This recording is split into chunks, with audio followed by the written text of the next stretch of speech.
የቤት ዋጋ ትንሽ መታገዝ ከቻልን በጣም ይቀንሳል። ምክንያት ከተባለ አንድ በጣም ከፍተኛ የሆነ አገሪቷ ውስጥ ግንባታ አለ፣ የአፓርትመንት። ሁለት የኢትዮጵያ ኢኮኖሚ ለውጭ ኢንቨስተሩ ክፍት ተደርጓል። ስለዚህ ይሄ የውጭ ኢንቨስተር አቅም አለው፣ ቴክኖሎጂም አለው። በዛ ምክንያት አሁን ያለውን የቤቶች ዋጋ ለሚቀጥሉት 2 እና 3 ዓመታት መቀነሳቸው የማይቀር ነው። ስለዚህ ውሳኔዎቻችን ብናዘገይ ነው የሚሻለው። ይሄ አብዛኛው የዲያስፖራ ኮሚኒቲ ግምገማ ነው። ለምንድነው የዲያስፖራ ኮሚኒቲ ያልኩት? በአሁኑ ሰዓት የቤት ገበያው ላይ ኦልሞስት የቤት ገበያውን በሁለት እጁ ይዞ እንዲንቀሳቀስ እያደረገ ያለው የዲያስፖራ ኮሚኒቲ ነው ላለፉት 2 ዓመታት። የእነሱ ግምገማ ይሄ ነው። ግን ደግሞ እኔ ይህ ሀሳባቸው የሚሞገት ነው። በብቻው የነገን ገበያ መልክ ይዞ የሚያንጸባርቅ አይደለም። ለምን ካላችሁኝ፣ የመጀመሪያው አሁን ላይ የቤት ገበያው ላይ ላለፉት 2 ዓመታት ቅድም እንዳልኩት እየገዛ ያለው ማን ነው ከተባለ የዲያስፖራ ኮሚኒቲ ነው። ለምንድን ነው እየገዛ ያለው? 2 ምክንያቶች። አንድ የቤት ገበያው ላለፉት 3 እና 4 ዓመታት በጣም የቤት ዋጋው እየቀነሰ መምጣቱ አንዱ ቤት እንዲገዙ ምክንያት ሆኗቸዋል። አንደኛው እሱ ነው። ሁለተኛው ምክንያት ምንድን ነው ከተባለ የብር የመግዛት አቅም መዳከሙ ለነሱ ጥንካሬ ሆኗል። ከዚህ በፊት $1 50 ምናምን ብር በነበረበት ጊዜ በጣም ብዙ የዲያስፖራ ቤት ገዢ አታገኘው። አሁን በ3 እጥፍ ምንዛሬው ከፍ ብሎላቸዋል። ይሄ ራሱ አንድ ትልቅ አቅም ፈጥሮላቸዋል። ከዚህ የቤት ገበያው ላይ ግንባታ ላይ ያለቁትንም ቤቶች የሚገዙት እነሱ ናቸው። የሀገር ውስጥ ሰውስ እየገዛ ነው ያለው አይደለም። ለምንድን ነው ያልገዛው ከተባለ ፖለቲካው ተጽዕኖ ያደረገበት፣ ኢኮኖሚው በሚፈልገው መጠን ሀገር ውስጥ ተንቀሳቅሶ ሀብትን እንዳይፈጥር አድርጎታል። ስለዚህ ወጪው ተዳክሟል፣ ገቢው ቀንሷል፣ ወጪው ተዳክሟል። አሁን ብዙ ሰው መጥቶ ቤት ሲገዛ ምናልባት ጉዳይ አስፈጻሚ ለነሱ ቤት ሊገዛ ውክልና ወስዶ ከመምጣት በዘለለ በቋሚነት የቤት ገበያው ላይ ተሳትፎ እያደረገ አይደለም። ግን አንድ መረሳት የሌለበት ነገር ምንድን ነው?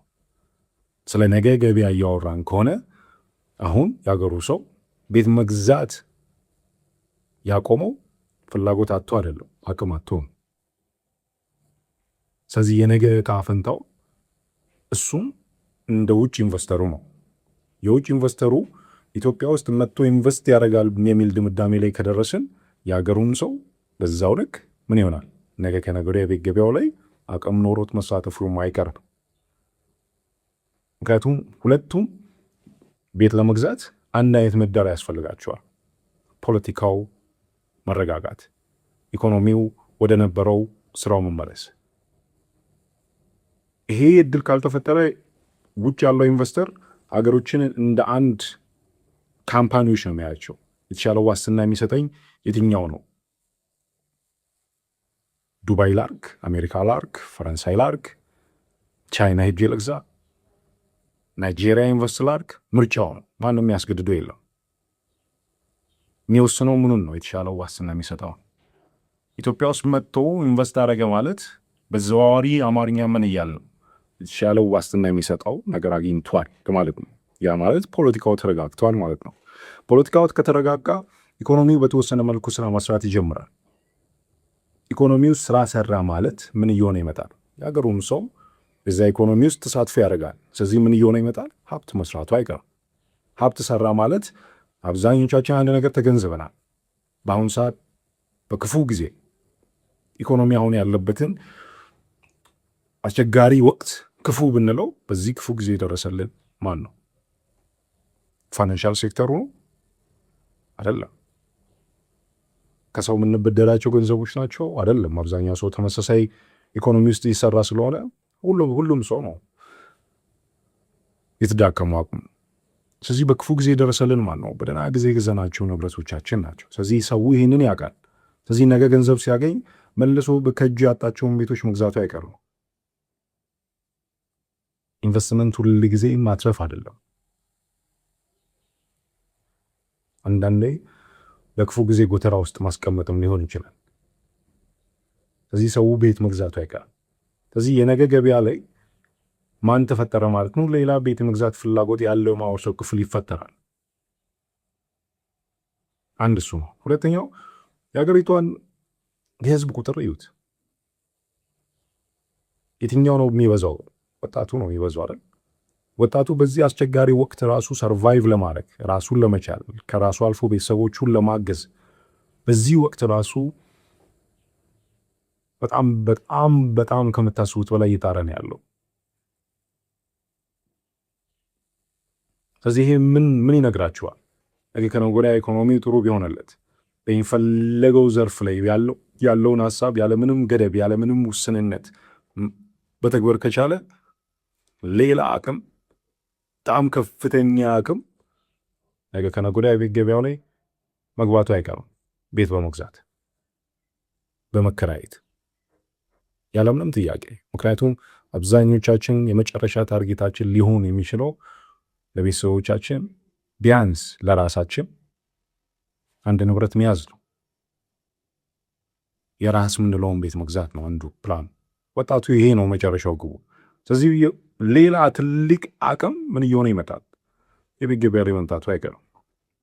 ራሱ የቤት ኢንቨስተር ብለን የምናስበው የቤት ገበያ ላይ በመገንባት ብቻ አይደለም ተሳትፎ የሚያደርገው፣ በመግዛትም ተሳትፎ ያደርጋል። ሌላ ዲማንድ የቤት ገበያው ላይ አለ ማለት ነው። ስለዚህ የነገን ገበያ ስናየው ለአንድ ውክልና በአንድ መልክ የምንገልጸው አይደለም። አሁን በጣም ከፍተኛ ግንባታ አለ። የኢትዮጵያ ኢኮኖሚ ለውጭ ኢንቨስተሩ ክፍት ሆኗል። ስለዚህ በጣም ከፍተኛ አቅርቦት ይኖራል። ያ አቅርቦት ደግሞ የቤት ገበያውን መንግስትም የያዘው ፕሮጀክት አለ ያረጋገዋል፣ ዋጋ ይቀንሳል ብለን ብቻ ደምድመን የምንተወው ገበያ አይደለም። በዛው ልክ ደግሞ ቅድም እንዳልኩት ራሱን ችሎ አሁን ላይ አቅም ያጣው ነጋዴ ኢንቨስተር የትላልቅ ድርጅቶች ባለቤት ነገ መጥቶ የቤት ገበያ ላይ ቤቶችን ይገዛል፣ ኢኮኖሚ ከተስተካከለለት። እኛ ወጣቱ አብዛኛው ቤት መግዛት ፕላኑ ነው። ወደ ቤት መግዛት ነው የምንመጣው። እሱም ሌላ ዲማንድ ነው። ራሱ ኢንቨስተሩ የውጭ ኢንቨስተሩ ቤት ወደ መግዛት ይመጣል። ስለዚህ የነገ መልክ ለአንድ ውክልና የምንሰጠው አይደለም። የቤት ገበያው ሁለት አይነት መልክ ነው ያለው። ስለዚህም በምን ድምዳሜ ልንሰጠው እንችላለን? እውነት ነው የቤት ገበያ ውስጥ በጣም ከፍተኛ ግንባታ አለ። መንግስትም የያዘው ፕሮጀክት አለ። የሚመጣውም ኢንቨስተር የተባለውም ከፍተኛ አቅም ያለው ነው። ስለዚህ አቅርቦት ከፍተኛ ነው የሚሆነው። በዛው ልክ ደግሞ ምን እየሆነ ይመጣል? ፍላጎትም ከፍተኛ ነው ያለው። አዲስ አበባ ውስጥ በጣም ውስን የሆነ ሰው ነው ቤት ያለው። በጣም ማለት ከመብላት ከመጠጣት አልፎ መኪና የመግዛት ቤት የመግዛት አቅም ያለው 2 ሚሊዮን አይሞላም እኮ። በመኪናው ማየት እንችላለን።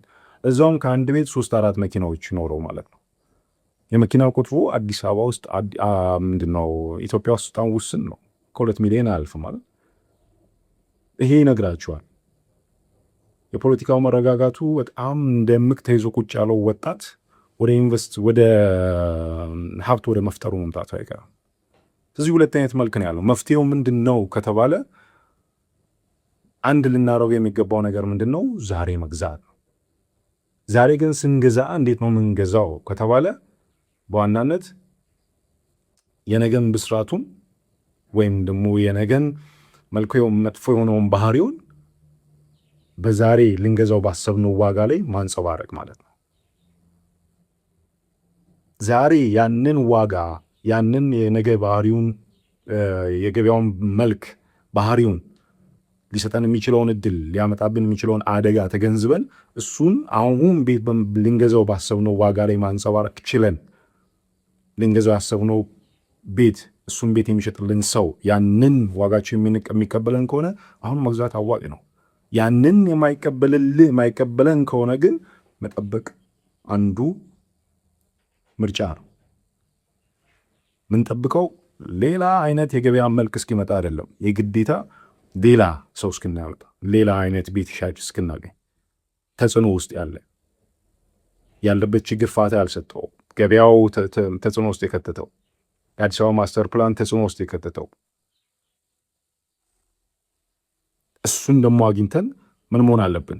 አሁንም የነገውን ገበያ ባህሪ በዋጋችን አንጸባርቀን ዋጋ መስጠት፣ ያንን ዋጋ እስከተቀበለን ድረስ እንገዛዋለን፣ ካልገዛን እንጠብቃለን። አሁን እዚህ ጋር የሚመጣው ትልቁ ነገር ምንድን ነው? እንዴት ነው ዋጋችንን የነገን ገበያ ፍላጎት የነገን ገበያ ችግር ማንጸባረቅ የሚችለው ከተባለ ሁለት መሰረታዊ ነገር ናቸው ያሉት። እነዚህ ሁለት መሰረታዊ ነገሮች ጥቅማቸው ምንድን ነው? መደራደር ነው። ለመደራደር ከሰውዬ ጋር ጠረጴዛ ላይ ቁጭ ስንል የምንፈልገውን ውጤት ይዘን ለመነሳት የሚረዱን ናቸው። እነዚህ ሁለት ነገሮች ምንድን ናቸው የሚለውን በቀጣይ ቪዲዮ በተወሰነ መልኩ አንድ ሁለት ብለን እናወራለን። እንዴት ነው የምንደራደረው? በተለይ ደግሞ ራሱን በኢትዮጵያ የቤት ገበያ ላይ እንዴት ነው የምንደራደረው?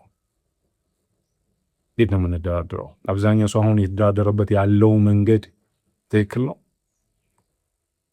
እኔ ካገኘኋቸው 100 ሰዎች ውስጥ 3 ወይ 4 ሰዎች ናቸው ትክክለኛ የመደራደር ምክንያታዊ የሆነ ሀሳቦችን ይዘው መጥተው ጠረጴዛ ላይ ቁጭ የሚሉት። አብዛኛው ሰው ምንድን ነው ሲደራደር ቤት በሚሸጠው ሰውዬ ፍቃድ ነው ቤቱን የሚገዛው። ካዘነለት ከራራለት ነው የሚገዛው፣ አሳልፎ ቤቱን የሚሰጠው። አብዛኛው ሰው መደራደር አይችልም። በዛ ምክንያት ነው አብዛኛው አዲስ አበባ ቤቶች ቶሎ ቶሎ ከገበያ እንዳያወጡ አንዱ ምክንያት የሚሆነው ቤት የሚገዙ ሰዎች የሚደራደሩበት መንገድ ትክክል አይደለም። ስለዚህ እንዴት እንደራደር በሚቀጥሉት ቪዲዮዎች በተወሰነ መልኩ እንዴት መደራደር አለብን የሚለውም የራሳችንን መልክ የመሰለ እኔ እስከማውቀው ድረስ፣ ምክንያቱም ብዙ ቁጭ ብለን እናደራድራለን። እንዴት ነው ውጤት ይዘን እየተነሳን ያለ ነው የሚለውን በአበሻ ማይንድ የምንፈልገውን ውጤት የሚሰጠንን መንገድ እኔ አንድ ሁለት ብዬ የተረዳሁትን አጋራችኋለሁ። እግዚአብሔር ይስጥልኝ። አመሰግናለሁ። መልካም ጊዜ ይሁንላችሁ።